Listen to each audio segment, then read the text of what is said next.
Judges chapter 1. After the death of Joshua, the Israelites asked the Lord, "Who will be the first to go up and fight for us against the Canaanites?" And the Lord answered, "Judah is to go. I have given the land into their hands."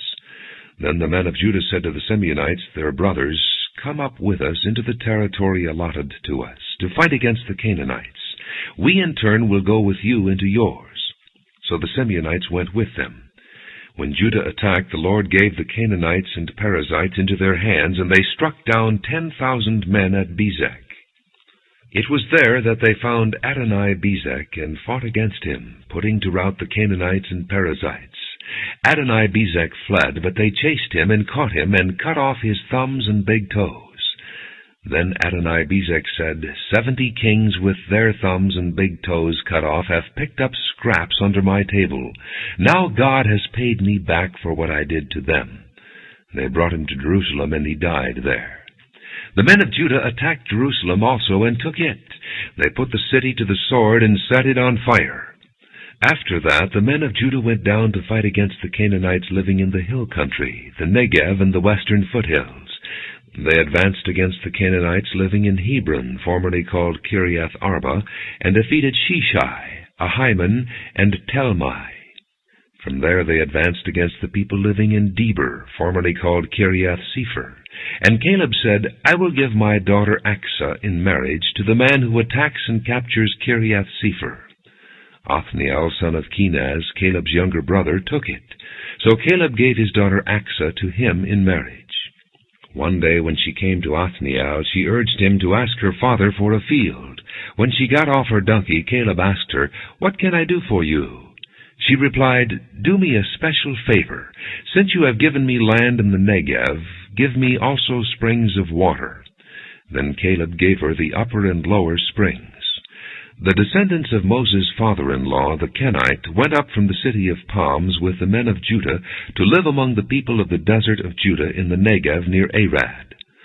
Then the men of Judah went with the Simeonites, their brothers, and attacked the Canaanites living in Zephath, and they totally destroyed the city. Therefore it was called Hormah. The men of Judah also took Gaza, Ashkelon, and Ekron, each city with its territory. The Lord was with the men of Judah. They took possession of the hill country, but they were unable to drive the people from the plains, because they had iron chariots. As Moses had promised, Hebron was given to Caleb, who drove from it the 3 sons of Anak. The Benjamites, however, failed to dislodge the Jebusites who were living in Jerusalem. To this day the Jebusites live there with the Benjamites. Now the house of Joseph attacked Bethel, and the Lord was with them. When they sent men to spy out Bethel, formerly called Luz, the spies saw a man coming out of the city, and they said to him, "Show us how to get into the city, and we will see that you are treated well." So he showed them, and they put the city to the sword, but spared the man and his whole family. He then went to the land of the Hittites, where he built a city and called it Luz, which is its name to this day. But Manasseh did not drive out the people of Bethshan, or Taanach, or Dor, or Ibleam, or Megiddo, and their surrounding settlements, for the Canaanites were determined to live in that land. When Israel became strong, they pressed the Canaanites into forced labor, but never drove them out completely. Nor did Ephraim drive out the Canaanites living in Gezer, but the Canaanites continued to live there among them. Neither did Zebulun drive out the Canaanites living in Kitron or Nahalal, who remained among them, but they did subject them to forced labor. Nor did Asher drive out those living in Akko, or Sidon, or Alab, or Akzib, or Helba, or Aphek, or Rehob, and because of this the people of Asher lived among the Canaanite inhabitants of the land. Neither did Naphtali drive out those living in Beth-Shemesh, or Beth-Anath, but the Naphtalites too lived among the Canaanite inhabitants of the land, and those living in Beth-Shemesh and Beth-Anath became forced laborers for them. The Amorites confined the Danites to the hill country, not allowing them to come down into the plain. And the Amorites were determined also to hold out in Mount Heres, Ajalon, and Shaalbim. But when the power of the house of Joseph increased, they too were pressed into forced labor. The boundary of the Amorites was from Scorpion Pass to Selah and beyond. Judges chapter 2. The angel of the Lord went up from Gilgal to Bochim, and said, I brought you up out of Egypt, and led you into the land that I swore to give to your forefathers. I said, I will never break my covenant with you, and you shall not make a covenant with the people of this land, but you shall break down their altars. Yet you have disobeyed me. Why have you done this? Now therefore I tell you that I will not drive them out before you. They will be thorns in your sides, and their gods will be a snare to you. When the angel of the Lord had spoken these things to all the Israelites, the people wept aloud, and they called that place Bochim. And there they offered sacrifices to the Lord. After Joshua had dismissed the Israelites, they went to take possession of the land, each to his own inheritance. The people served the Lord throughout the lifetime of Joshua and of the elders who outlived him, and who had seen all the great things the Lord had done for Israel. Joshua son of Nun, the servant of the Lord, died at the age of 110, and they buried him in the land of his inheritance at Timnath-Heres, in the hill country of Ephraim, north of Mount Gaash. After that whole generation had been gathered to their fathers, another generation grew up, who knew neither the Lord nor what he had done for Israel. Then the Israelites did evil in the eyes of the Lord, and served the Baals. They forsook the Lord, the God of their fathers, who had brought them out of Egypt. They followed and worshipped various gods of the peoples around them. They provoked the Lord to anger because they forsook him and served Baal and the Ashtoreths. In his anger against Israel, the Lord handed them over to raiders who plundered them. He sold them to their enemies all around, whom they were no longer able to resist. Whenever Israel went out to fight, the hand of the Lord was against them to defeat them, just as he had sworn to them. They were in great distress. Then the Lord raised up judges who saved them out of the hands of these raiders. Yet they would not listen to their judges, but prostituted themselves to other gods and worshipped them. Unlike their fathers, they quickly turned from the way in which their fathers had walked, the way of obedience to the Lord's commands. Whenever the Lord raised up a judge for them, he was with the judge, and saved them out of the hands of their enemies, as long as the judge lived. For the Lord had compassion on them, as they groaned under those who oppressed and afflicted them. But when the judge died, the people returned to ways even more corrupt than those of their fathers, following other gods and serving and worshipping them. They refused to give up their evil practices and stubborn ways.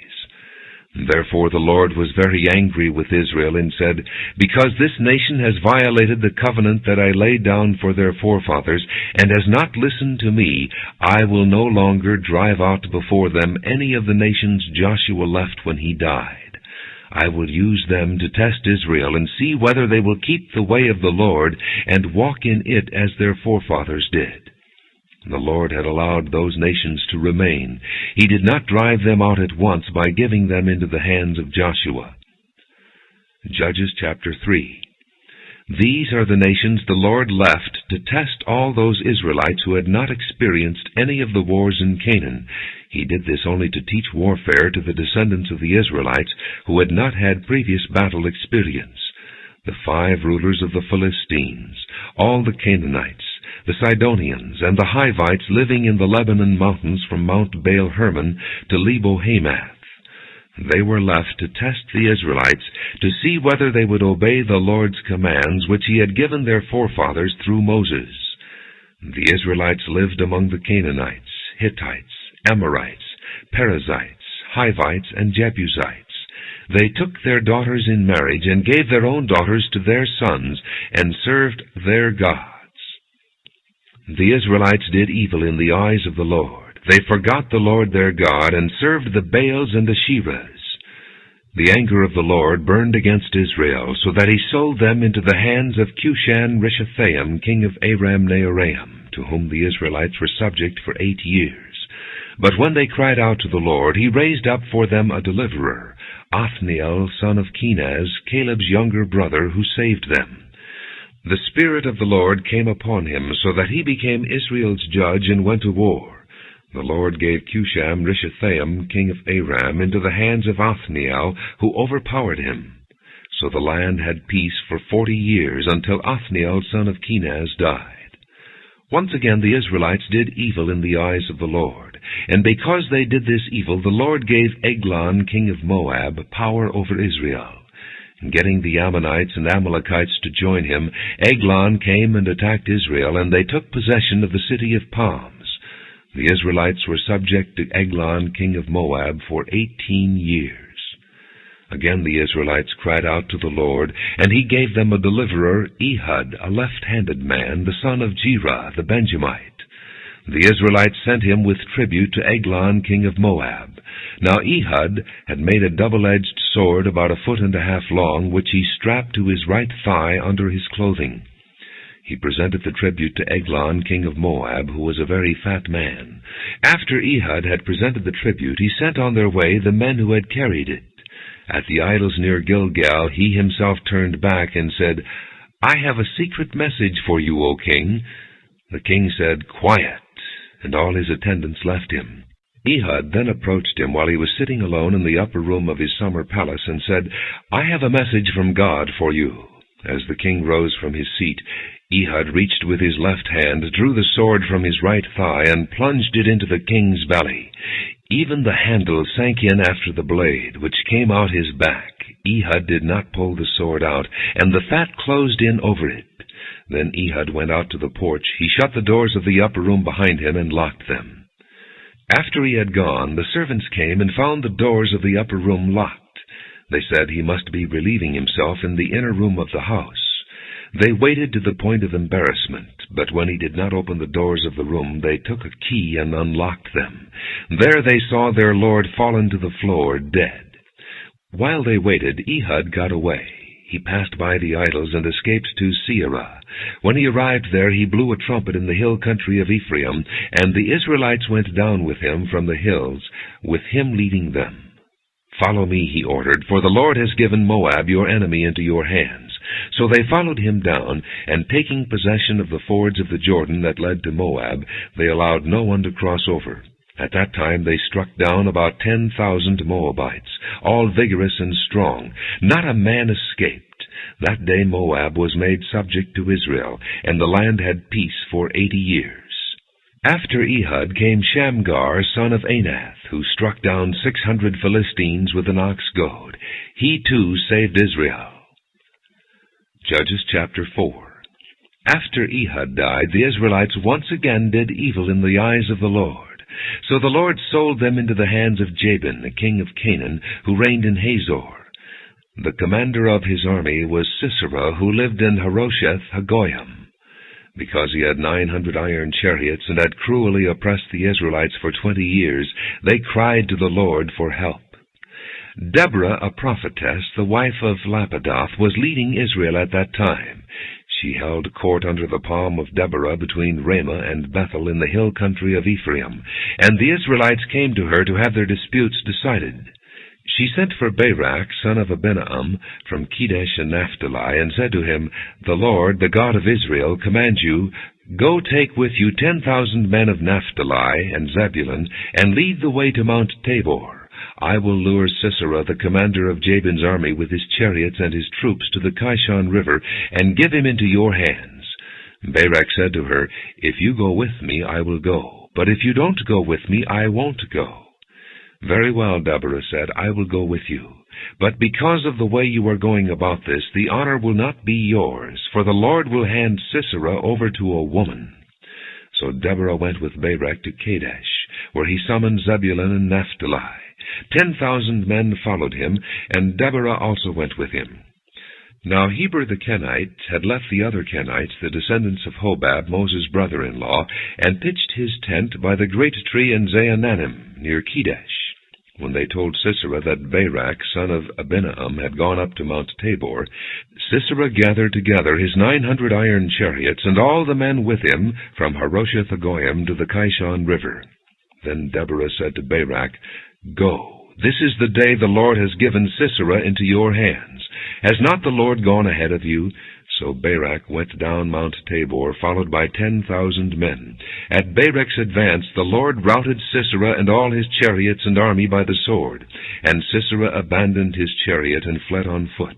But Barak pursued the chariots and army as far as Haroshath-Hagoyim. All the troops of Sisera fell by the sword. Not a man was left. Sisera, however, fled on foot to the tent of Jael, the wife of Heber the Kenite, because there were friendly relations between Jabin, king of Hazor, and the clan of Heber the Kenite. Jael went out to meet Sisera and said to him, "Come, my lord, come right in. Don't be afraid." So he entered her tent, and she put a covering over him. "I'm thirsty," he said. "Please give me some water." She opened a skin of milk, gave him a drink, and covered him up. "Stand in the doorway of the tent," he told her. "If someone comes by and asks you, 'Is anyone here?' say no." But Jael, Heber's wife, picked up a tent peg and hammer and went quietly to him while he lay fast asleep, exhausted. She drove the peg through his temple into the ground, and he died. Barak came by in pursuit of Sisera, and Jael went out to meet him. "Come," she said, "I will show you the man you're looking for." So he went in with her, and there lay Sisera with a tent peg through his temple, dead. On that day God subdued Jabin the Canaanite king before the Israelites, and the hand of the Israelites grew stronger and stronger against Jabin the Canaanite king until they destroyed him. Judges chapter 5. On that day Deborah and Barak, son of Abinoam, sang this song. When the princes in Israel take the lead, when the people willingly offer themselves, praise the Lord. Hear this, you kings, listen, you rulers. I will sing to the Lord, I will sing. I will make music to the Lord, the God of Israel. O Lord, when you went out from Seir, when you marched from the land of Edom, the earth shook, the heavens poured, the clouds poured down water, the mountains quaked before the Lord, the one of Sinai, before the Lord, the God of Israel. In the days of Shamgar, son of Anath, in the days of Jael, the roads were abandoned. Travelers took to winding paths. Village life in Israel ceased until I, Deborah, arose a mother in Israel. When they chose new gods, war came to the city gates, and not a shield or spear was seen among 40,000 in Israel. My heart is with Israel's princes, with the willing volunteers among the people. Praise the Lord. You who ride on white donkeys, sitting on your saddle blankets, and you who walk along the road, consider the voice of the singers at the watering places. They recite the righteous acts of the Lord, the righteous acts of his warriors in Israel. Then the people of the Lord went down to the city gates. Wake up, Deborah! Wake up, wake up! Break out in song! Arise, O Barak! Take captive your captives, O son of Abinoam! Then the men who were left came down to the nobles. The people of the Lord came to me with the mighty. Some came from Ephraim, whose roots were in Amalek. Benjamin was with the people who followed you. From Machir captains came down, from Zebulun those who bear a commander's staff. The princes of Issachar were with Deborah. Yes, Issachar was with Barak, rushing after him into the valley. In the districts of Reuben there was much searching of heart. Why did you stay among the campfires to hear the whistling for the flocks? In the districts of Reuben there was much searching of heart. Gilead stayed beyond the Jordan, and Dan, why did he linger by the ships? Asher remained on the coast and stayed in his coves. The people of Zebulun risked their very lives. So did Naphtali on the heights of the field. Kings came, they fought. The kings of Canaan fought at Taanach by the waters of Megiddo, but they carried off no silver, no plunder. From the heavens the stars fought. From their courses they fought against Sisera. The river Kishon swept them away, the age-old river, the river Kishon. March on, my soul, be strong. Then thundered the horse's hoofs. Galloping, galloping go his mighty steeds. Curse Meroz, said the angel of the Lord, curse its people bitterly, because they did not come to help the Lord against the mighty. Most blessed of women be Jael, the wife of Heber the Kenite, most blessed of tent-dwelling women. He asked for water, and she gave him milk. In a bowl fit for nobles she brought him curdled milk. Her hand reached for the tent peg, her right hand for the workman's hammer. She struck Sisera, she crushed his head, she shattered and pierced his temple. At her feet he sank, he fell. There he lay. At her feet he sank, he fell. Where he sank, there he fell, dead. Through the window peered Sisera's mother. Behind the lattice she cried out, "Why is his chariot so long in coming? Why is the clatter of his chariots delayed?" The wisest of her ladies answer her. Indeed, she keeps saying to herself, "Are they not finding and dividing the spoils? A girl or two for each man, colorful garments as plunder for Sisera, colorful garments embroidered, highly embroidered garments for my neck, all this as plunder?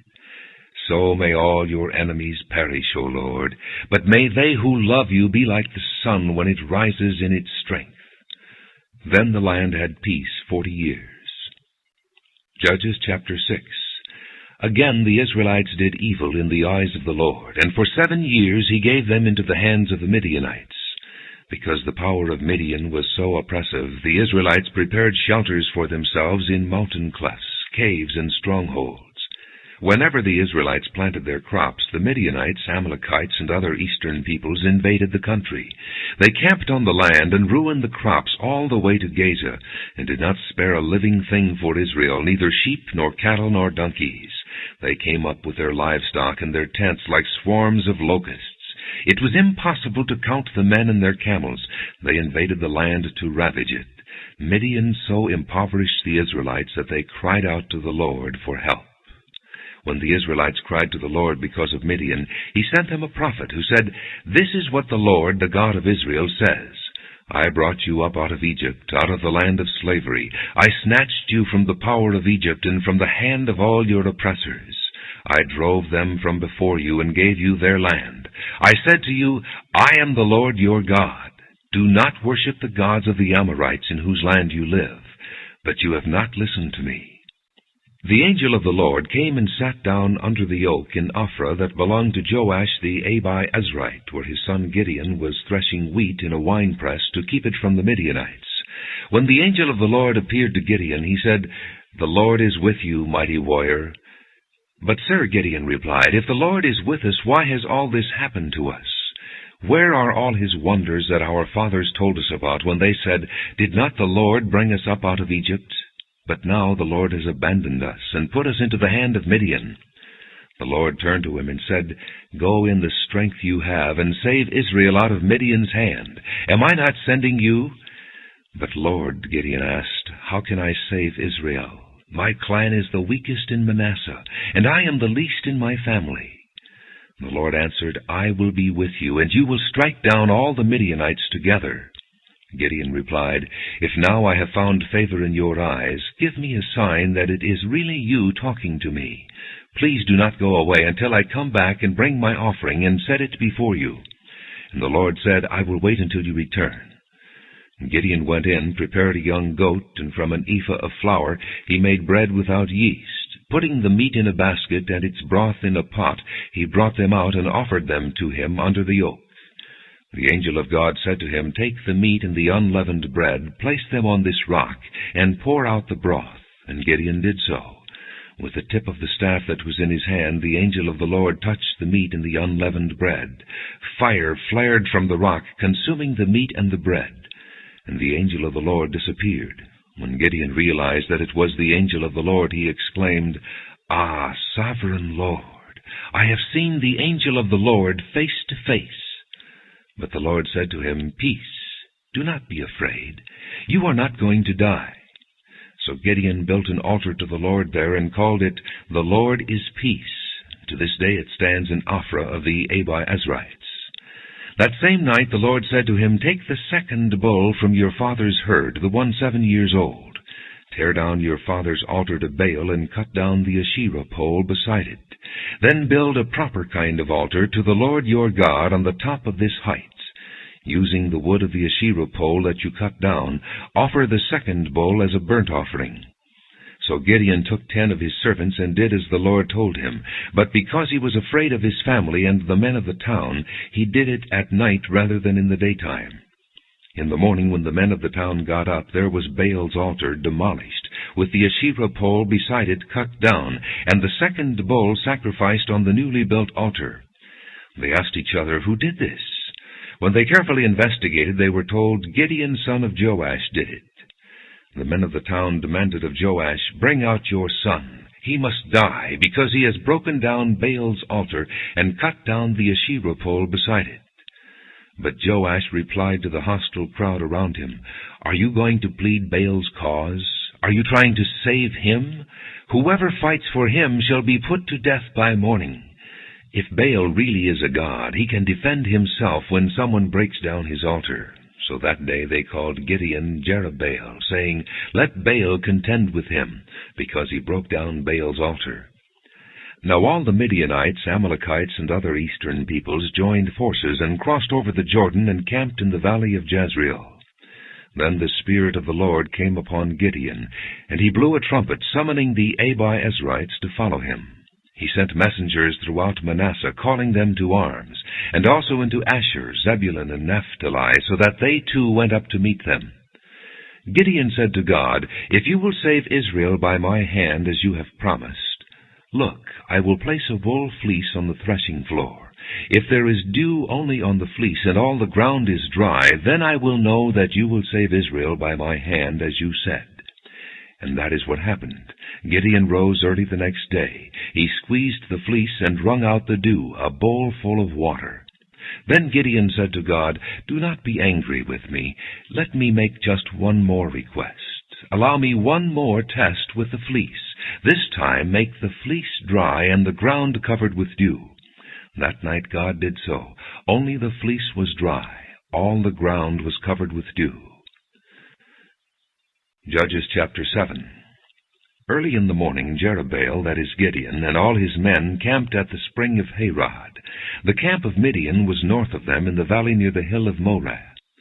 The Lord said to Gideon, "You have too many men for me to deliver Midian into their hands.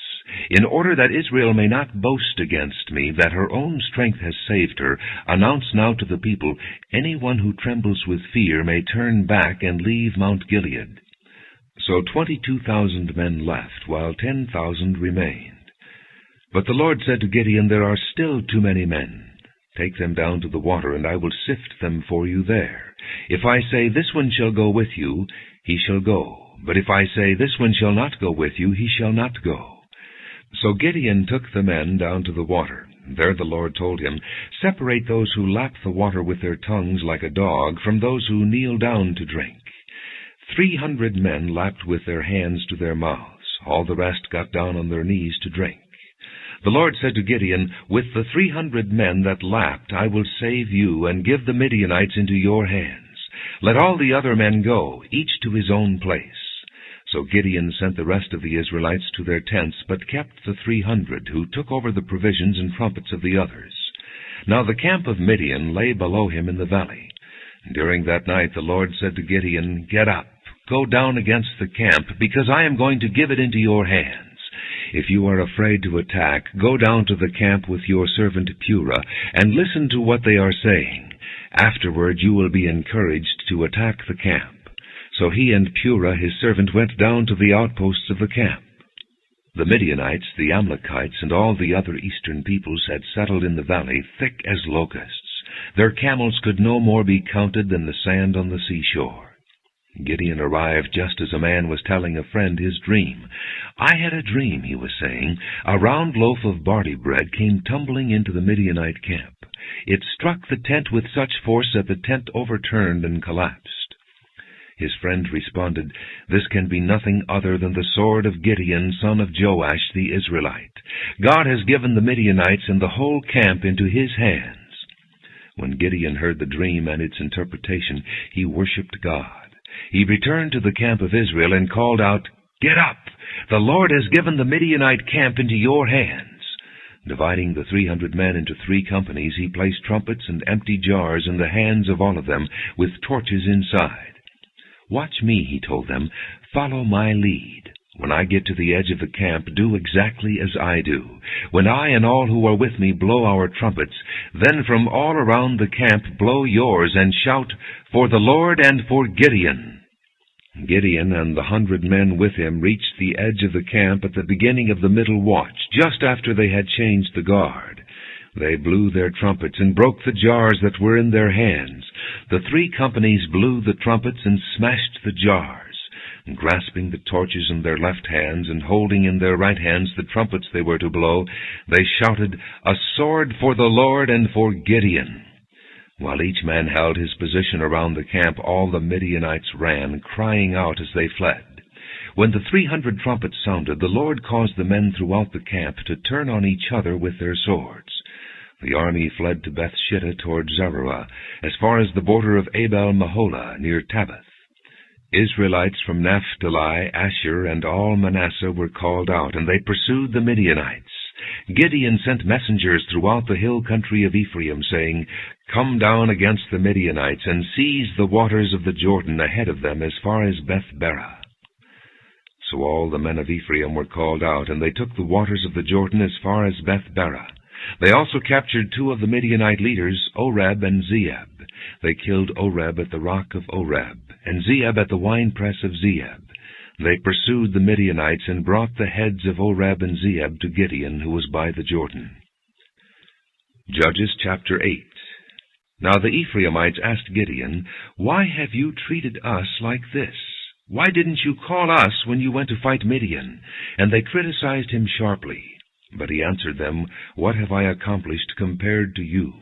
Aren't the gleanings of Ephraim's grapes better than the full grape harvest of Abiezer? God gave Oreb and Zeeb, the Midianite leaders, into your hands. What was I able to do compared to you?" At this their resentment against him subsided. Gideon and his 300 men, exhausted yet keeping up the pursuit, came to the Jordan and crossed it.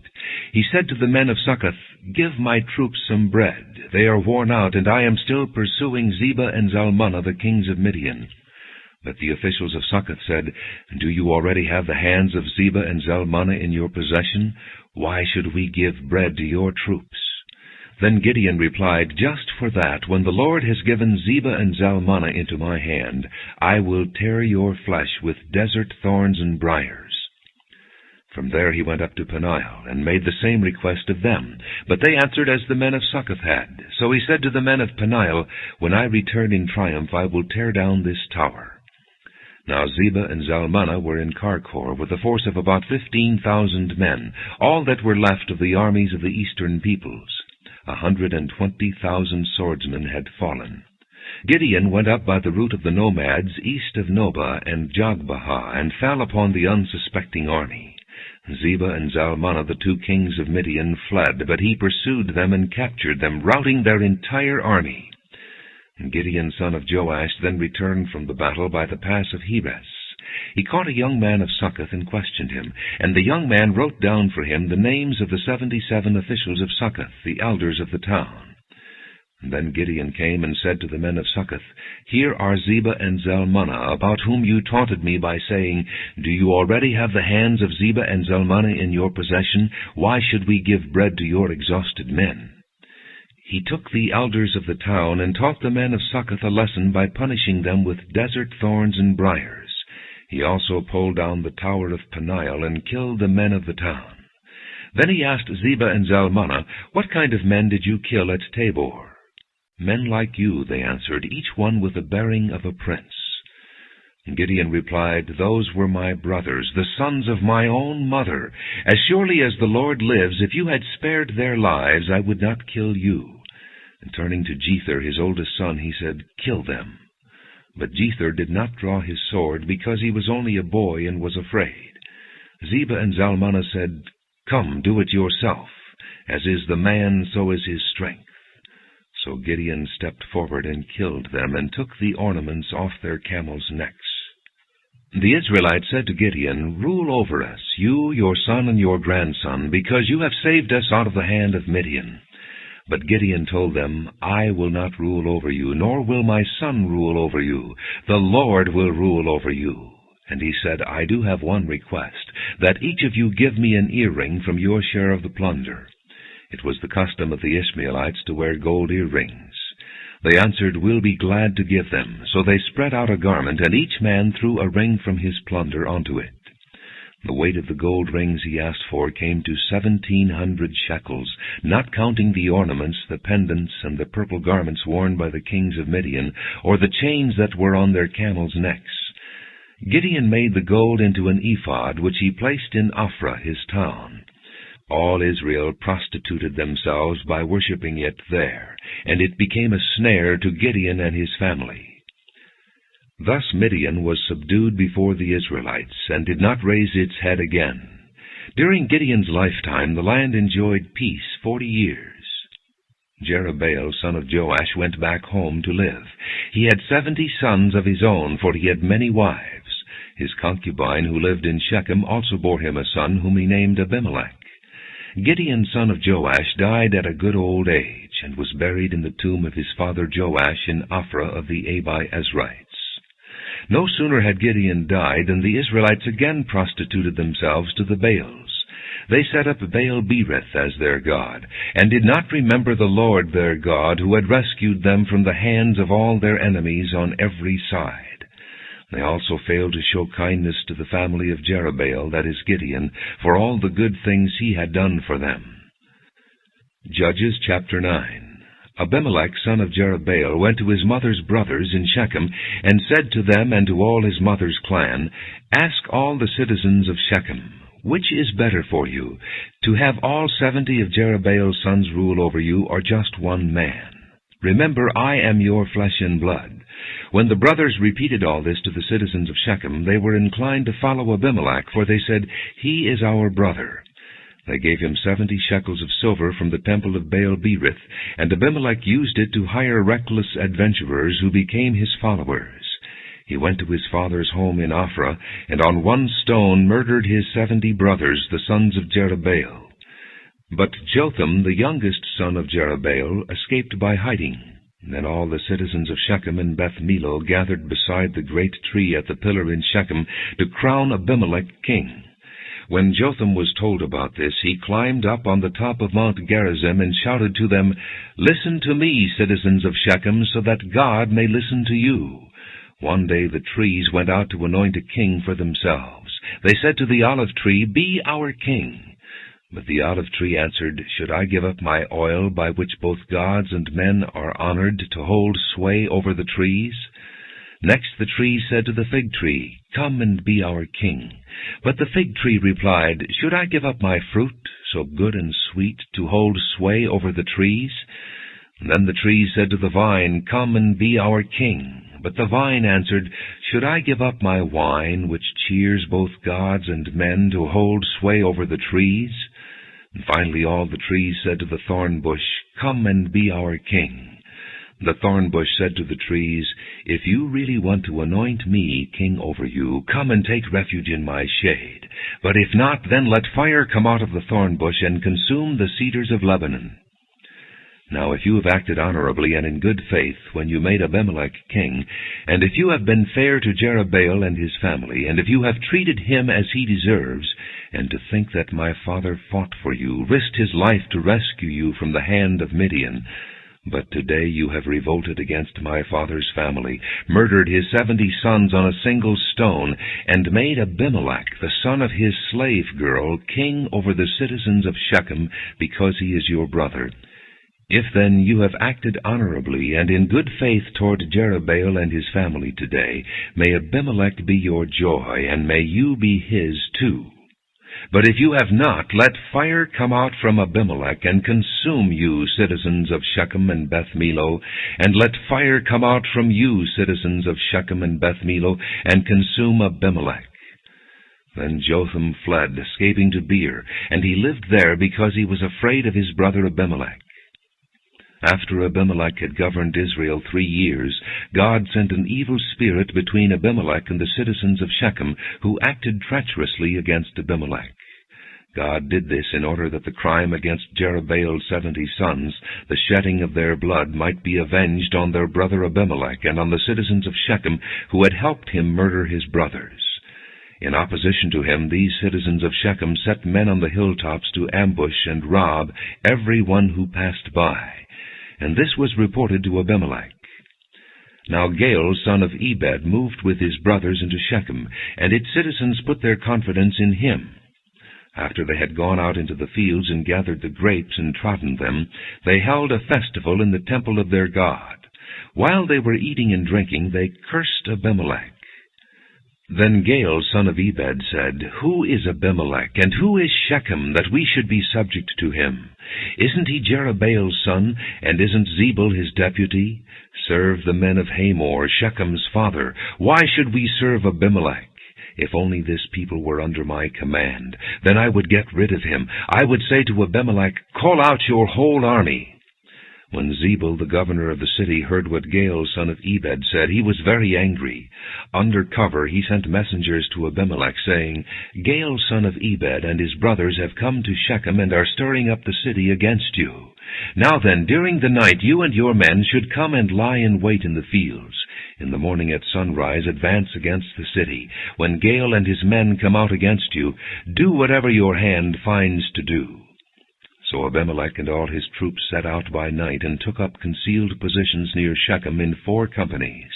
Now Gaal, son of Ebed, had gone out and was standing at the entrance to the city gate, just as Abimelech and his soldiers came out from their hiding place.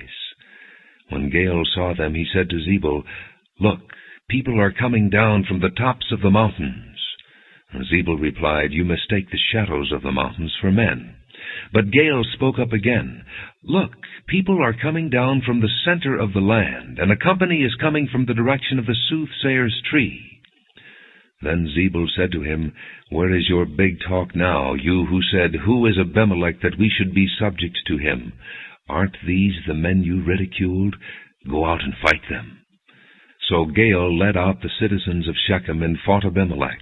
Abimelech chased him, and many fell wounded in the flight, all the way to the entrance to the gate. Abimelech stayed in Arumah, and Zebul drove Gaal and his brothers out of Shechem. The next day the people of Shechem went out to the fields, and this was reported to Abimelech. So he took his men, divided them into 3 companies, and set an ambush in the fields. When he saw the people coming out of the city, he rose to attack them. Abimelech and the companies with him rushed forward to a position at the entrance to the city gate. Then 2 companies rushed upon those in the fields and struck them down. All that day Abimelech pressed his attack against the city until he had captured it and killed its people. Then he destroyed the city and scattered salt over it. On hearing this, the citizens in the tower of Shechem went into the stronghold of the temple of Al-Berith. When Abimelech heard that they had assembled there, he and all his men went up Mount Zalmon. He took an axe and cut off some branches, which he lifted to his shoulders. He ordered the men with him, Quick, do what you have seen me do. So all the men cut branches and followed Abimelech. They piled them against the stronghold and set it on fire over the people inside. So all the people in the tower of Shechem, about 1,000 men and women, also died. Next Abimelech went to Thebez and besieged it and captured it. Inside the city, however, was a strong tower to which all the men and women, all the people of the city, fled. They locked themselves in and climbed up on the tower roof. Abimelech went to the tower and stormed it, but as he approached the entrance to the tower to set it on fire, a woman dropped an upper millstone on his head and cracked his skull. Hurriedly he called to his armor-bearer, Draw your sword and kill me, so that they can't say a woman killed him. So his servant ran him through, and he died. When the Israelites saw that Abimelech was dead, they went home.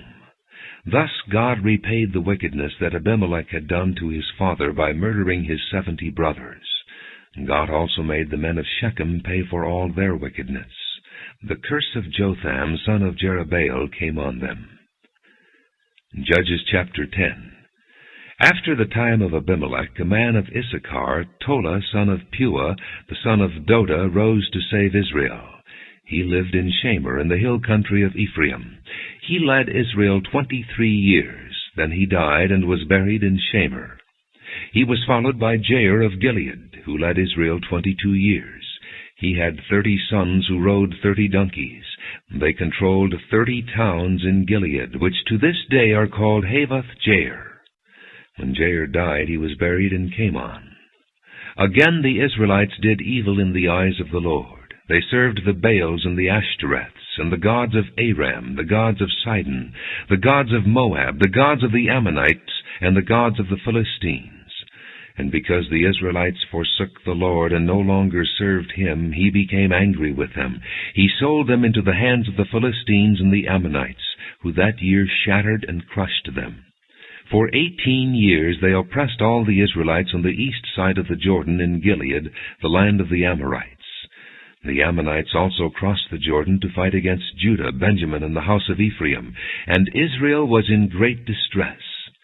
Then the Israelites cried out to the Lord, "We have sinned against you, forsaking our God and serving the Baals." The Lord replied, "When the Egyptians, the Amorites, the Ammonites, the Philistines, the Sidonians, the Amalekites, and the Maonites oppressed you, and you cried to me for help, did I not save you from their hands? But you have forsaken me and served other gods, so I will no longer save you. Go and cry out to the gods you have chosen. Let them save you when you are in trouble." But the Israelites said to the Lord, "We have sinned. Do with us whatever you think best, but please rescue us now." Then they got rid of the foreign gods among them and served the Lord, and he could bear Israel's misery no longer. When the Ammonites were called to arms and camped in Gilead, the Israelites assembled and camped at Mizpah. The leaders of the people of Gilead said to each other, "Whoever will launch the attack against the Ammonites will be the head of all those living in Gilead." Judges chapter 11. Jephthah the Gileadite was a mighty warrior. His father was Gilead. His mother was a prostitute. Gilead's wife also bore him sons, and when they were grown up, they drove Jephthah away. "You are not going to get any inheritance in our family," they said, "because you are the son of another woman."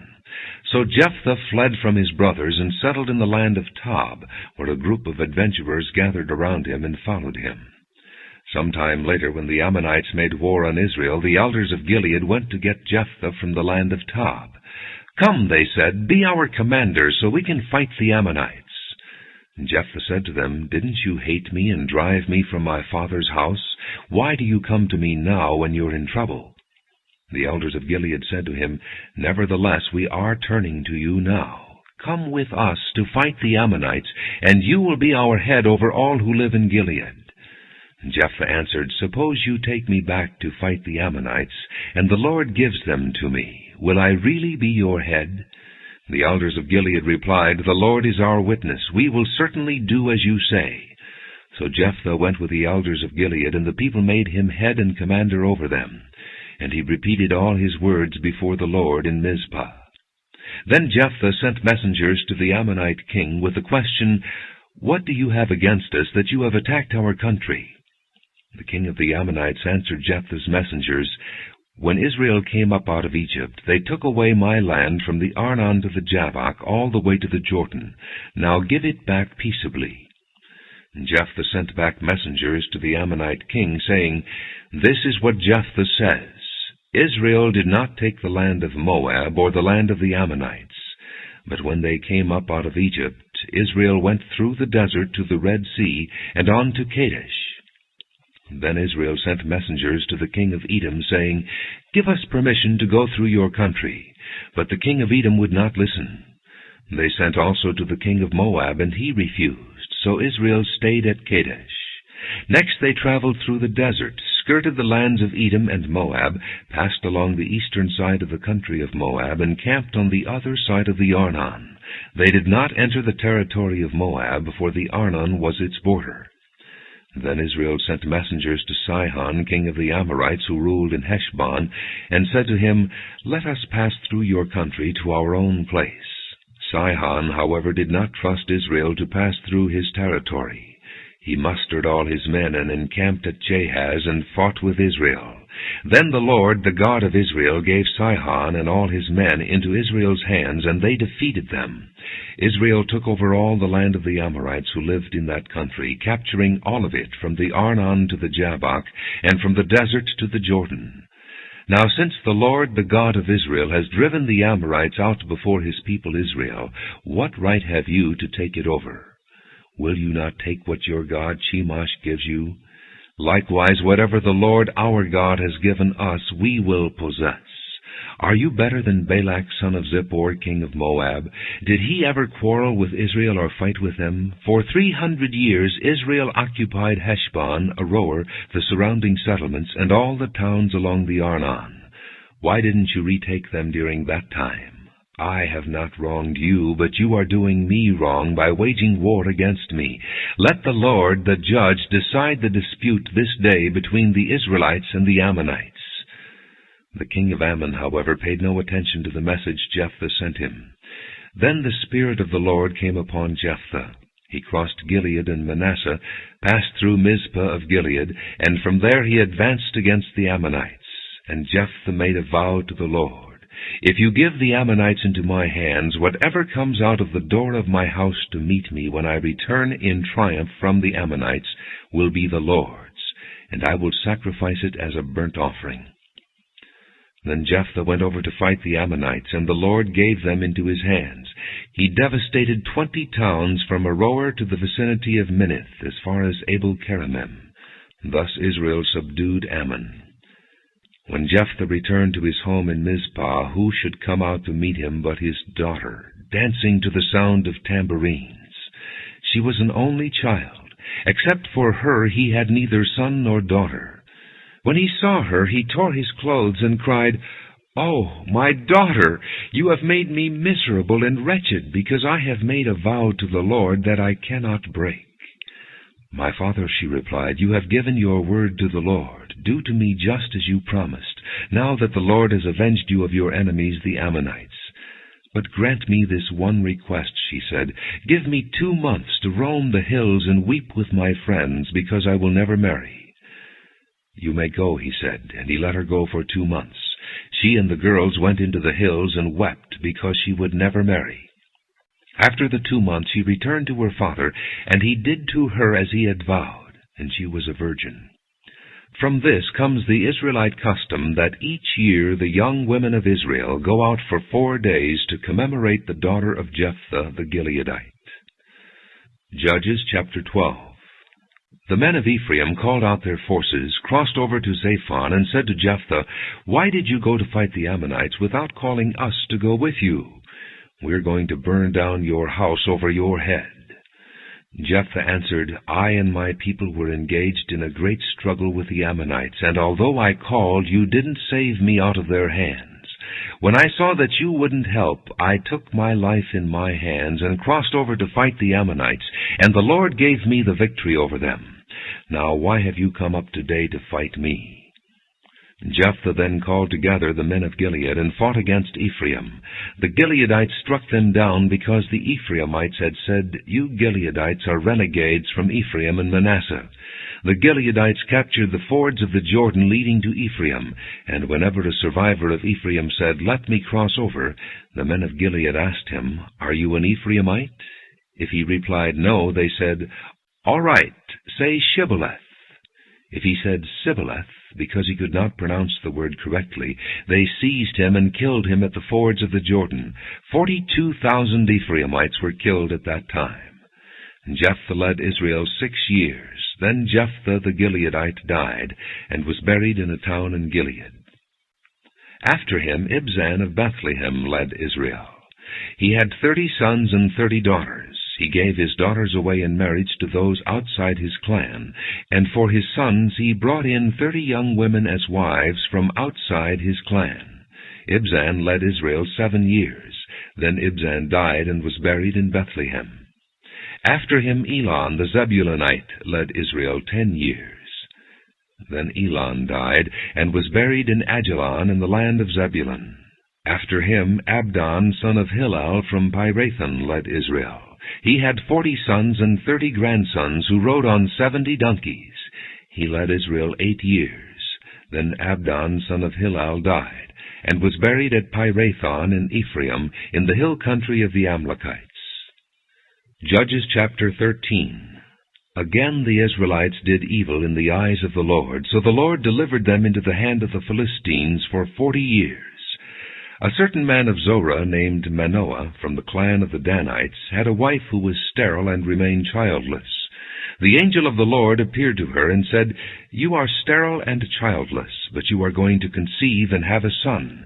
Now see to it that you drink no wine or other fermented drink, and that you do not eat anything unclean, because you will conceive and give birth to a son. No razor may be used on his head, because the boy is to be a Nazirite, set apart to God from birth, and he will begin the deliverance of Israel from the hands of the Philistines." Then the woman went to her husband and told him, "A man of God came to me. He looked like an angel of God, very awesome.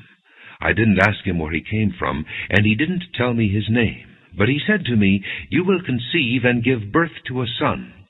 Now then, drink no wine or other fermented drink, and do not eat anything unclean, because the boy will be a Nazirite of God from birth until the day of his death.' Then Manoah prayed to the Lord, 'O Lord, I beg you, let the man of God you sent to us come again to teach us how to bring up the boy who is to be born.' God heard Manoah, and the angel of God came again to the woman while she was out in the field, but her husband Manoah was not with her. The woman hurried to tell her husband, 'He's here, the man who appeared to me the other day.' Manoah got up and followed his wife. When he came to the man, he said, 'Are you the one who talked to my wife?' 'I am,' he said. So Manoah asked him, 'When your words are fulfilled, what is to be the rule for the boy's life and work?' The angel of the Lord answered, 'Your wife must do all that I have told her. She must not eat anything that comes from the grapevine, nor drink any wine or other fermented drink, nor eat anything unclean. She must do everything I have commanded her.'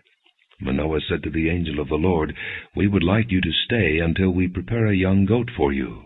The angel of the Lord replied, 'Even though you detain me, I will not eat any of your food.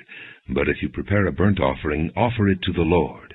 Manoah did not realize that it was the angel of the Lord. Then Manoah inquired of the angel of the Lord, 'What is your name, so that we may honor you when your word comes true?'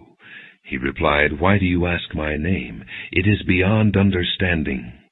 Then Manoah took a young goat, together with the grain offering, and sacrificed it on a rock to the Lord. And the Lord did an amazing thing while Manoah and his wife watched.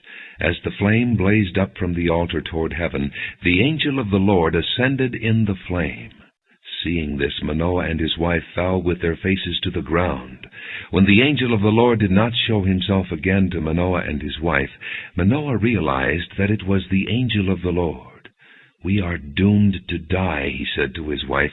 'We have seen God.' But his wife answered, 'If the Lord had meant to kill us, he would not have accepted a burnt offering and grain offering from our hands, nor shown us all these things, or now told us this.' The woman gave birth to a boy and named him Samson. He grew, and the Lord blessed him, and the Spirit of the Lord began to stir him while he was in Mahaneh-dan, between Zorah and Eshtaol. Judges chapter 14. Samson went down to Timnah, and saw there a young Philistine woman. When he returned, he said to his father and mother, 'I have seen a Philistine woman in Timnah. Now get her for me as my wife.' His father and mother replied, 'Isn't there an acceptable woman among your relatives, or among all our people? Must you go to the uncircumcised Philistines to get a wife?' But Samson said to his father, 'Get her for me. She's the right one for me.' His parents did not know that this was from the Lord, who was seeking an occasion to confront the Philistines, for at that time they were ruling over Israel. Samson went down to Timnah together with his father and mother. As they approached the vineyards of Timnah, suddenly a young lion came roaring toward him. The Spirit of the Lord came upon him in power, so that he tore the lion apart with his bare hands, as he might have torn a young goat. But he told neither his father nor his mother what he had done. Then he went down and talked with the woman, and he liked her. Some time later, when he went back to marry her, he turned aside to look at the lion's carcass. In it was a swarm of bees and some honey, which he scooped out with his hands and ate as he went along. When he rejoined his parents, he gave them some, and they too ate it. But he did not tell them that he had taken the honey from the lion's carcass. Now his father went down to see the woman. And Samson made a feast there, as was customary for bridegrooms. When he appeared, he was given 30 companions. 'Let me tell you a riddle,' Samson said to them. 'If you can give me the answer within the 7 days of the feast, I will give you 30 linen garments and 30 sets of clothes. If you can't tell me the answer, you must give me 30 linen garments and 30 sets of clothes. Tell us your riddle, they said. Let's hear it. He replied, Out of the eater something to eat, out of the strong something sweet. For 3 days they could not give the answer. On the 4th day they said to Samson's wife, Coax your husband into explaining the riddle for us, or we will burn you and your father's household to death. Did you invite us here to rob us? Then Samson's wife threw herself on him, sobbing, You hate me. You don't really love me. You've given my people a riddle, but you haven't told me the answer. I haven't even explained it to my father or mother, he replied, so why should I explain it to you? She cried the whole 7 days of the feast. So on the 7th day he finally told her, because she continued to press him. She in turn explained the riddle to her people. Before sunset on the 7th day, the men of the town said to him, What is sweeter than honey? What is stronger than a lion? Samson said to them, If you had not plowed with my heifer, you would not have solved my riddle. Then the Spirit of the Lord came upon him in power. He went down to Ashkelon, struck down 30 of their men, stripped them of their belongings, and gave their clothes to those who had explained the riddle. Burning with anger, he went up to his father's house, and Samson's wife was given to the friend who had attended him at his wedding. Judges chapter 15. Later on, at the time of wheat harvest, Samson took a young goat and went to visit his wife. He said, I'm going to my wife's room, but her father would not let him go in. I was so sure you thoroughly hated her, he said, that I gave her to your friend. Isn't her younger sister more attractive? Take her instead. Samson said to them, This time I have a right to get even with the Philistines. I will really harm them. So he went out and caught 300 foxes and tied them tail to tail in pairs. He then fastened a torch to every pair of tails, lit the torches, and let the foxes loose in the standing grain of the Philistines. He burned up the shocks and standing grain, together with the vineyards and olive groves. When the Philistines asked, Who did this? They were told, Samson, the Timnite's son-in-law, because his wife was given to his friend. So the Philistines went up and burned her and her father to death. Samson said to them, Since you've acted like this, I won't stop until I get my revenge on you. He attacked them viciously and slaughtered many of them. Then he went down and stayed in a cave in the rock of Etam. The Philistines went up and camped in Judah, spreading out near Lehi. The men of Judah asked, Why have you come to fight us? We have come to take Samson prisoner, they answered, to do to him as he did to us.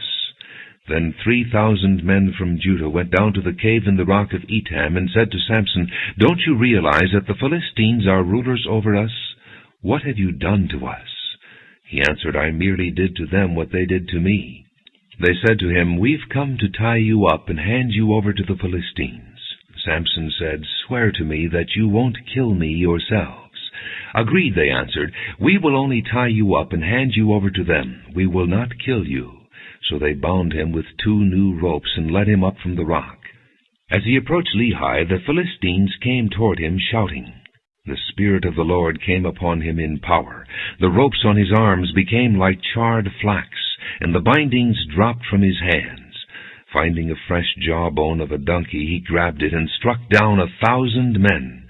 Then Samson said, With a donkey's jawbone I have made donkeys of them. With a donkey's jawbone I have killed 1,000 men. When he finished speaking, he threw away the jawbone, and the place was called Ramath-Lehi. Because he was very thirsty, he cried out to the Lord, You have given your servant this great victory. Must I now die of thirst and fall into the hands of the uncircumcised? Then God opened up the hollow place in Lehi, and water came out of it. When Samson drank, his strength returned, and he revived. So the spring was called En-Hakkore, and it is still there in Lehi. Samson led Israel for 20 years in the days of the Philistines. Judges chapter 16. One day Samson went to Gaza, where he saw a prostitute. He went in to spend the night with her. The people of Gaza were told, Samson is here.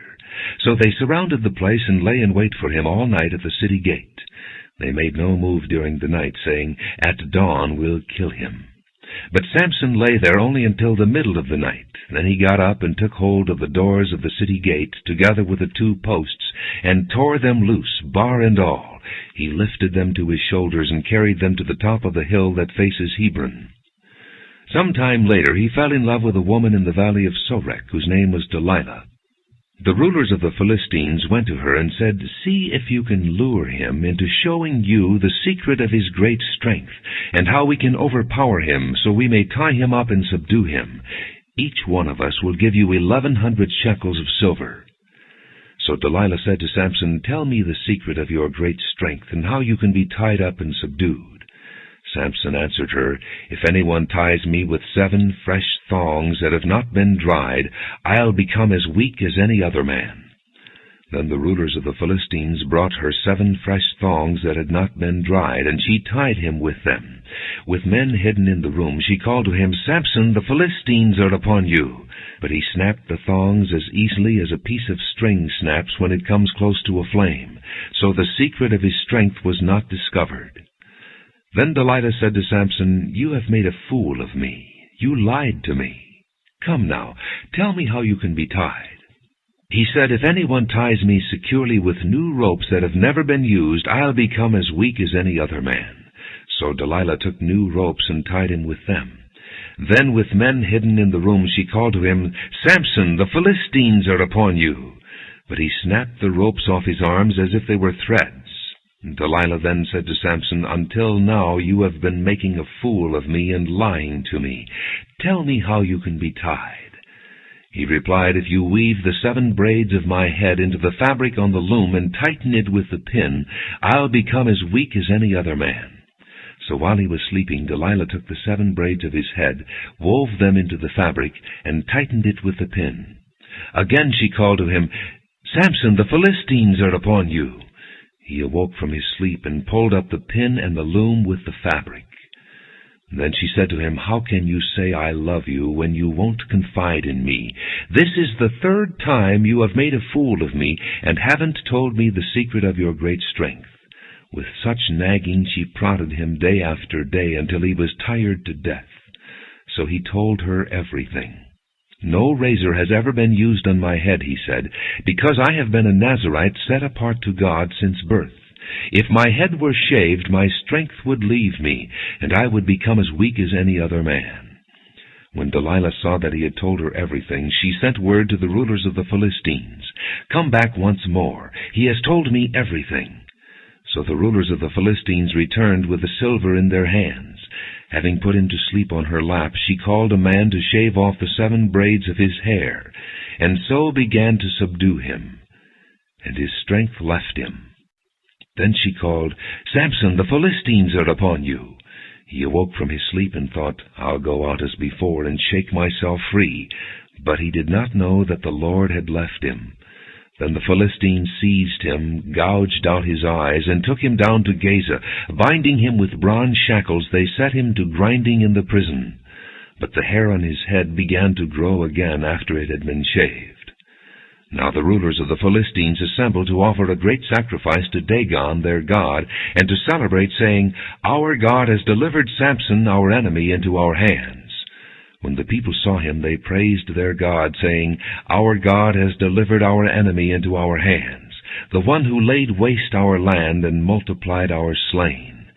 While they were in high spirits, they shouted, "Bring out Samson to entertain us." So they called Samson out of prison, and he performed for them. When they stood him among the pillars, Samson said to the servant who held his hand, "Put me where I can feel the pillars that support the temple, so that I may lean against them." Now the temple was crowded with men and women. All the rulers of the Philistines were there, and on the roof were about 3,000 men and women watching Samson perform. Then Samson prayed to the Lord, "O sovereign Lord, remember me. O God, please strengthen me just once more, and let me with one blow get revenge on the Philistines for my 2 eyes."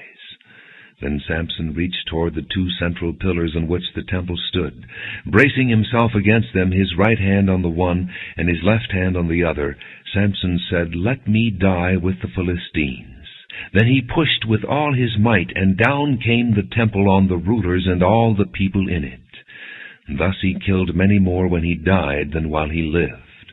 Then his brothers and his father's whole family went down to get him. They brought him back and buried him between Zorah and Eshtaol in the tomb of Manoah his father. He had led Israel 20 years. Judges chapter 17. Now a man named Micah from the hill country of Ephraim said to his mother, "The 1,100 shekels of silver that were taken from you, and about which I heard you utter a curse, I have that silver with me. I took it." Then his mother said, "The Lord bless you, my son." When he returned the 1,100 shekels of silver to his mother, she said, "I solemnly consecrate my silver to the Lord, for my son to make a carved image and a cast idol. I will give it back to you." So he returned the silver to his mother, and she took 200 shekels of silver and gave them to a silversmith, who made them into the image and the idol. And they were put in Micah's house. Now this man Micah had a shrine, and he made an ephod and some idols, and installed one of his sons as his priest. In those days Israel had no king. Everyone did as he saw fit. A young Levite from Bethlehem in Judah, who had been living within the clan of Judah, left that town in search of some other place to stay.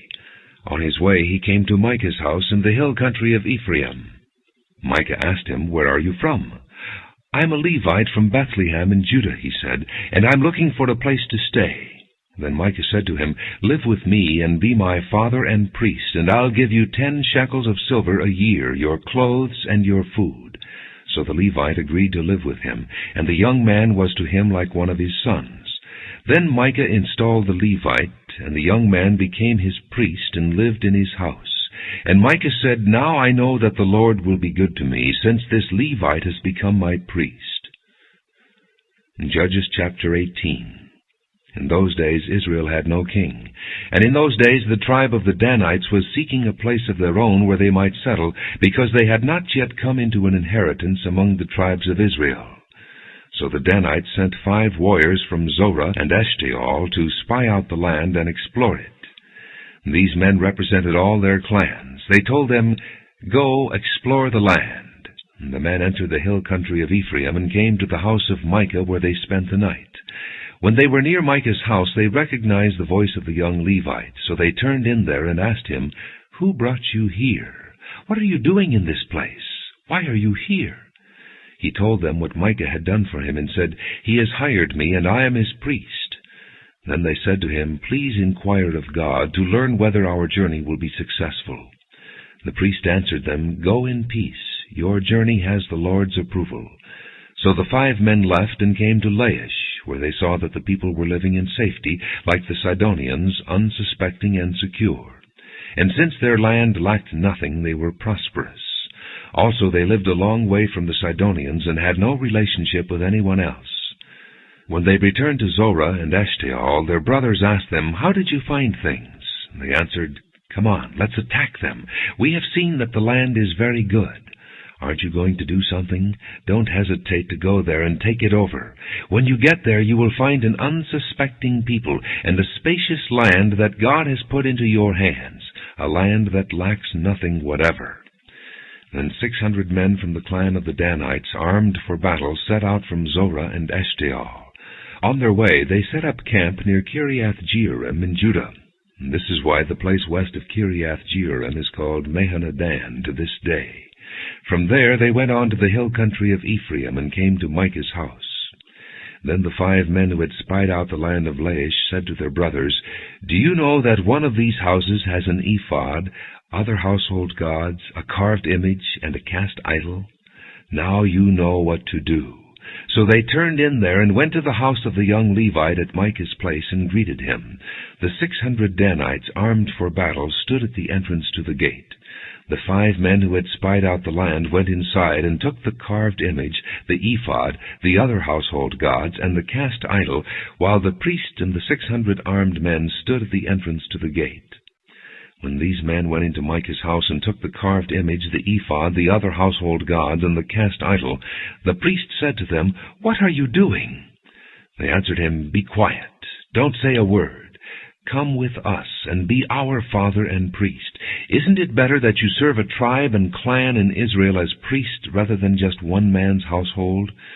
Then the priest was glad. He took the ephod, the other household gods, and the carved image, and went along with the people.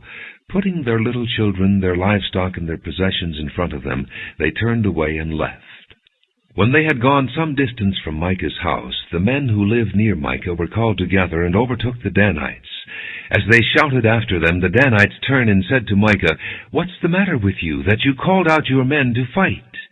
He replied, "You took the gods I made and my priest and went away. What else do I have? How can you ask what's the matter with you?"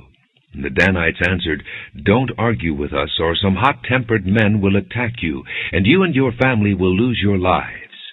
So the Danites went their way, and Micah, seeing that they were too strong for him, turned around and went back home. Then they took what Micah had made and his priest, and went on to Laish against a peaceful and unsuspecting people. They attacked them with the sword and burned down their city. And there was no one to rescue them, because they lived a long way from Sidon and had no relationship with anyone else. The city was in a valley near Beth-rehob. The Danites rebuilt the city and settled there. They named it Dan after their forefather Dan, who was born to Israel, though the city used to be called Laish. There the Danites set up for themselves the idols, and Jonathan, son of Gershom, the son of Moses, and his sons were priests for the tribe of Dan until the time of captivity of the land. They continued to use the idols Micah had made, all the time the house of God was in Shiloh. Judges chapter 19. In those days Israel had no king. Now a Levite who lived in a remote area in the hill country of Ephraim took a concubine from Bethlehem in Judah. But she was unfaithful to him. She left him and went back to her father's house in Bethlehem, Judah. After she had been there 4 months, her husband went to her to persuade her to return. He had with him his servant and 2 donkeys. She took him into her father's house, and when her father saw him, he gladly welcomed him. His father-in-law, the girl's father, prevailed upon him to stay, so he remained with him 3 days, eating and drinking and sleeping there. On the 4th day they got up early, and he prepared to leave. But the girl's father said to his son-in-law, "Refresh yourself with something to eat. Then you can go." So the 2 of them sat down to eat and drink together. Afterward the girl's father said, "Please stay tonight and enjoy yourself." And when the man got up to go, his father-in-law persuaded him, so he stayed there that night. On the morning of the 5th day, when he rose to go, the girl's father said, "Refresh yourself. Wait till afternoon." So the 2 of them ate together. Then when the man with his concubine and his servant got up to leave, his father-in-law, the girl's father, said, "Now look, it's almost evening. Spend the night here. The day is nearly over. Stay and enjoy yourself. Early tomorrow morning you can get up and be on your way home." But unwilling to stay another night, the man left and went toward Jebus, that is Jerusalem, with his 2 saddled donkeys and his concubine. When they were near Jebus and the day was almost gone, the servant said to his master, "Come, let's stop at this city of the Jebusites and spend the night." His master replied, "No, we won't go into an alien city whose people are not Israelites. We will go on to Gibeah." He added, "Come, let's try to reach Gibeah or Ramah and spend the night in one of those places." So they went on, and the sun set as they neared Gibeah in Benjamin. There they stopped to spend the night. They went and sat in the city square, but no one took them into his home for the night. That evening an old man from the hill country of Ephraim, who was living in Gibeah, the men of the place were Benjamites, came in from his work in the fields. When he looked and saw the traveler in the city square, the old man asked, "Where are you going? Where did you come from?" He answered, "We are on our way from Bethlehem in Judah to a remote area in the hill country of Ephraim where I live. I have been to Bethlehem in Judah, and now I am going to the house of the Lord. No one has taken me into his house. We have both straw and fodder for our donkeys, and bread and wine for ourselves, your servants, me, your maidservant, and the young man with us. We don't need anything." "You are welcome at my house," the old man said. "Let me supply whatever you need. Only don't spend the night in the square." So he took him into his house and fed his donkeys. After they had washed their feet, they had something to eat and drink. While they were enjoying themselves, some of the wicked men of the city surrounded the house. Pounding on the door, they shouted to the old man who owned the house, Bring out the man who came to your house, so we can have sex with him." The owner of the house went outside and said to them, "No, my friends, don't be so vile. Since this man is my guest, don't do this disgraceful thing. Look, here is my virgin daughter and his concubine. I will bring them out to you now, and you can use them and do to them whatever you wish. But to this man don't do such a disgraceful thing." But the men would not listen to him. So the man took his concubine and sent her outside to them, and they raped her and abused her throughout the night. And at dawn they let her go. At daybreak the woman went back to the house where her master was staying, fell down at the door, and lay there until daylight. When her master got up in the morning and opened the door of the house and stepped out to continue on his way, there lay his concubine fallen in the doorway of the house with her hands on the threshold. He said to her, "Get up, let's go." But there was no answer. Then the man put her on his donkey and set out for home. When he reached home, he took a knife and cut up his concubine, limb by limb, into 12 parts, and sent them into all the areas of Israel. Everyone who saw it said, "Such a thing has never been seen or done, not since the day the Israelites came up out of Egypt." Think about it. Consider it. Tell us what to do. Judges chapter 20. Then all the Israelites from Dan to Beersheba and from the land of Gilead came out as one man and assembled before the Lord in Mizpah. The leaders of all the people of the tribes of Israel took their places in the assembly of the people of God, 400,000 soldiers armed with swords. The Benjamites heard that the Israelites had gone up to Mizpah. Then the Israelites said, "Tell us how this awful thing happened."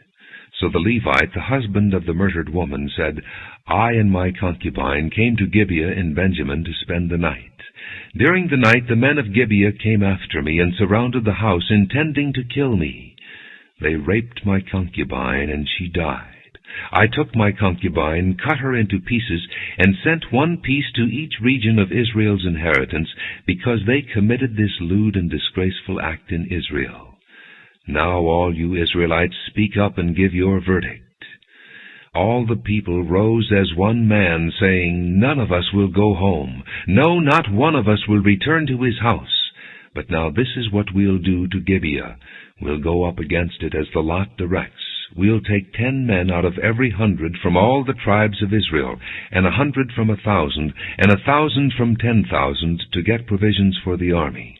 Then when the army arrives at Gibeah in Benjamin, it can give them what they deserve for all this vileness done in Israel." So all the men of Israel got together and united as one man against the city. The tribes of Israel sent men throughout the tribe of Benjamin, saying, "What about this awful crime that was committed among you? Now surrender those wicked men of Gibeah, so that we may put them to death and purge the evil from Israel."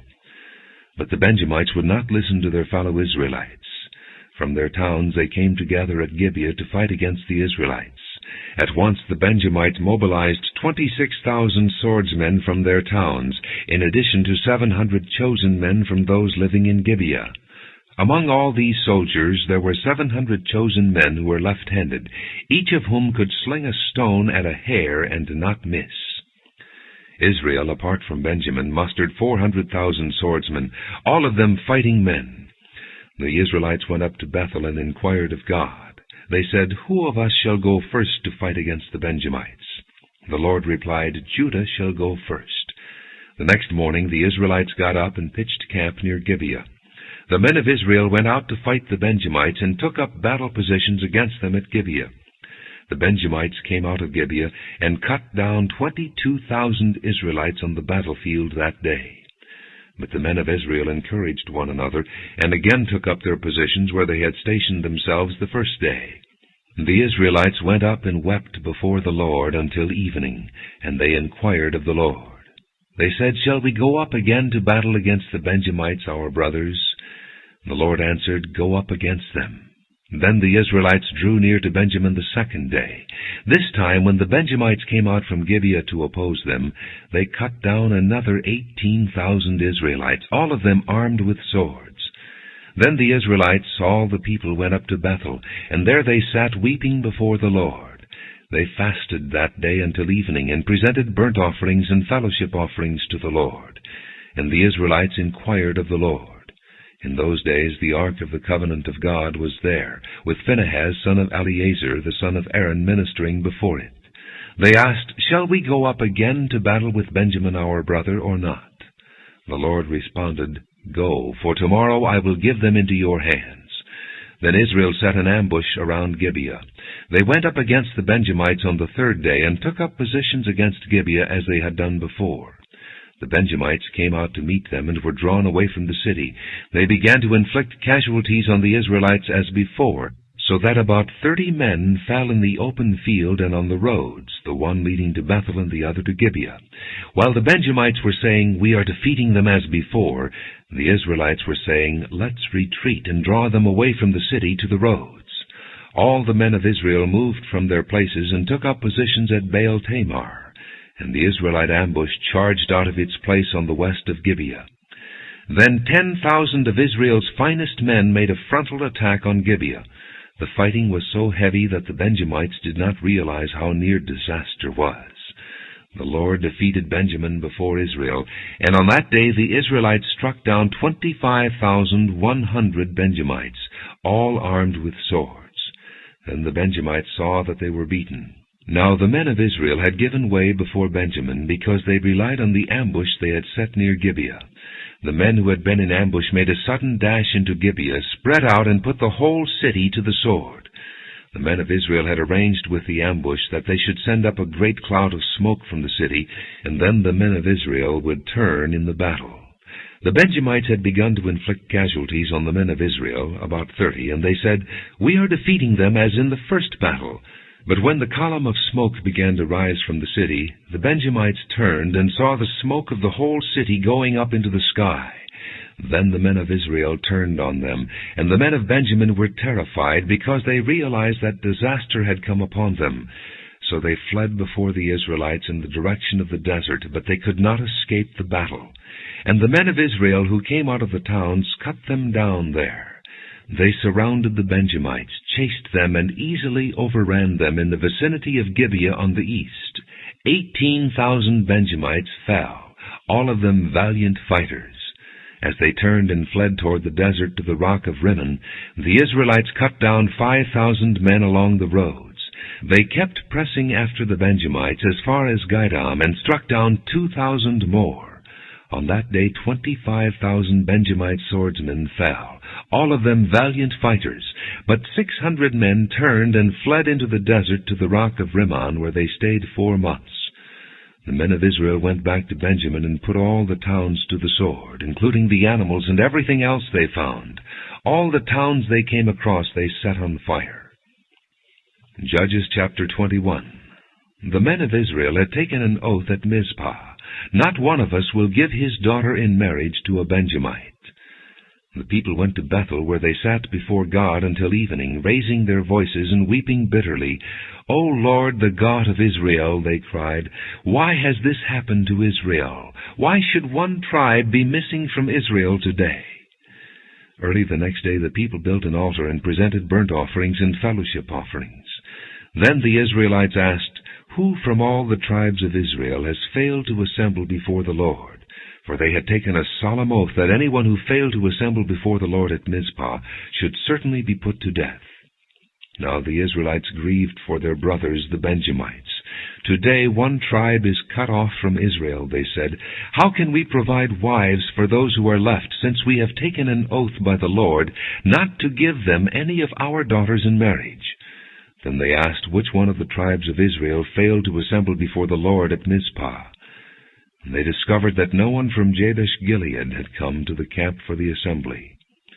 For when they counted the people, they found that none of the people of Jabesh-Gilead were there. So the assembly sent 12,000 fighting men with instructions to go to Jabesh-Gilead and put to the sword those living there, including the women and children. This is what you are to do, they said. Kill every male and every woman who is not a virgin. They found among the people living in Jabesh-Gilead 400 young women who had never slept with a man, and they took them to the camp at Shiloh in Canaan. Then the whole assembly sent an offer of peace to the Benjamites at the rock of Rimmon. So the Benjamites returned at that time, and were given the women of Jabesh-Gilead who had been spared. but there were not enough for all of them. The people grieved for Benjamin because the Lord had made a gap in the tribes of Israel. And the elders of the assembly said, "With the women of Benjamin destroyed, how shall we provide wives for the men who are left? The Benjamite survivors must have heirs," they said, "so that a tribe of Israel will not be wiped out. We can't give them our daughters as wives, since we Israelites have taken this oath, 'Cursed be anyone who gives a wife to a Benjamite.' But look, there is the annual festival of the Lord in Shiloh, to the north of Bethel and east of the road that goes from Bethel to Shechem, and to the south of Labonah." So they instructed the Benjamites, saying, "Go and hide in the vineyards and watch. When the girls of Shiloh come out to join in the dancing, then rush from the vineyards, and each of you seize a wife from the girls of Shiloh, and go to the land of Benjamin. When their fathers or brothers complain to us, we will say to them, 'Do us a kindness by helping them, because we did not get wives for them during the war, and you are innocent, since you did not give your daughters to them.'" So that is what the Benjamites did. While the girls were dancing, each man caught one and carried her off to be his wife. Then they returned to their inheritance and rebuilt the towns and settled in them. At that time the Israelites left that place and went home to their tribes and clans, each to his own inheritance. In those days Israel had no king. Everyone did as he saw fit.